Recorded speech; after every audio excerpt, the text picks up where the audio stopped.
الحمد لله رب العالمين والصلاة والسلام على رسوله الآمين وعلى آله وصحبه أجمعين.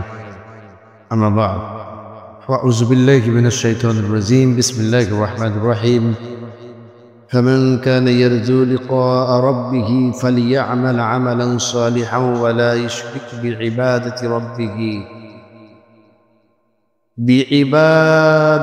ربه أحدا.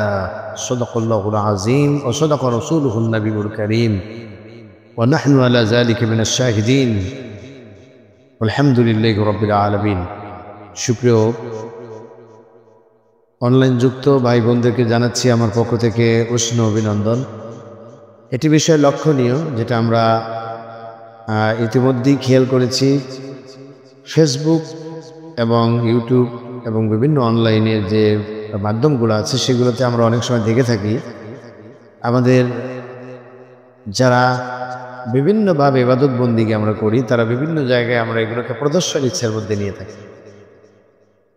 শরীয়ত এটাকে কি বলে এবং এটা আসলে কতটুকু যৌক্তিক, এ ব্যাপারে আমাদের একটু আসলে সংক্ষিপ্ত ব্যাখ্যা, বিস্তারিত ব্যাখ্যা করবো না। দেশে প্রায় ওলামায়ে কেরাম আছেন, তেনারা সেগুলো করবেন। আমরা অনেক সময় খেয়াল করে দেখি যে সিয়ামের সেহেরি খাচ্ছি, সেটা ভিডিও করে ছেড়ে দিয়েছি, অথবা সেটাকে আমরা ছবি উঠিয়েছি, সেলফি তুলে ছেড়ে দিয়েছি। এরপরে আবার সেখানে একটা সেলফি বিড়ম্বনা। এরপরে ইফতার প্রোগ্রাম করছি, সেখানে আমরা সেলফি তুলছি।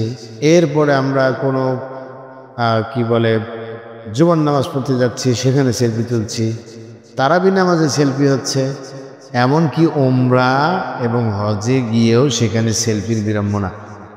আসলে এটি মূলত কোনো সওয়াবের কোনো কাজ নয়, বরং এটি একটি গর্হিত কাজ বলেই আমার দৃঢ়ভাবে বিশ্বাস। শরীয়তের কোনো ধর্মীয় ওলামায়ে কেরাম হয়তো এই ব্যাপারে দ্বিমত করবেন না, তবে আমি এই ব্যাপারে যেটুকু কথা আপনাদের বলার জন্য আজকের এই প্রোগ্রামে যুক্ত হওয়া, সেটি হলো এগুলো প্রদর্শন ইচ্ছার মধ্যে পড়ে যায়। লোক দেখানো ইবাদত, আর লোক দেখানো ইবাদতটা হলো শিরক। সুতরাং এই শিরক থেকে মুক্ত থাকার জন্য আমাদের চিন্তা ভাবনা করা উচিত।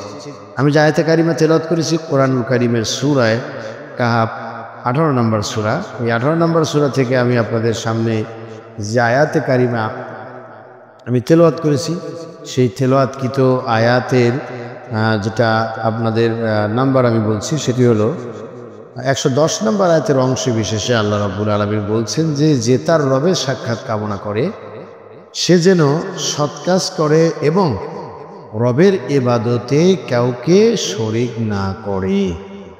ফালিয়ামাল আমালান সালিহান ওয়া লা ইশরিক বিইবাদাতি রাব্বিহি আহাদা। অর্থাৎ কেউ যদি তার রবের সাক্ষাৎ কামনা করে, আল্লাহ পাক কিয়ামতের দিন বান্দাকে তার সাক্ষাৎ দিবেন। সেই সাক্ষাৎ যদি কেউ কামনা করে, তাহলে নিঃসন্দেহে সেই লোকটাকে শিরক মুক্ত ইবাদত করতে হবে, পাশাপাশি নেকামল তো বটেই। অর্থাৎ ইবাদতের ক্ষেত্রে কাউকে অংশীদারিত্ব করা যাবে না। আর পৃথিবীর সমস্ত ওলামায়ে কেরাম একমত যে লোক দেখানো ইবাদতটাই হলো শিরকের অন্তর্ভুক্ত। সুতরাং এ ধরনের প্রদর্শন ইচ্ছা এগুলো আমাদের পরিহার করা দরকার। আমরা যতটুকু না বাস্তবে করি, তার চেয়ে বেশি আমরা প্রচার করে বেড়ানোর জন্য চেষ্টা করি। লিমা তাকুলুনা মা লা তাফআলুন, যা করো না তা বলো কেন। আমরা যতটা না কোরআন তেলাওয়াত করি, সেখান থেকে একটা ছবি উঠে আমরা ছেড়ে দিয়েছি যে কোরআন অধ্যয়নরত।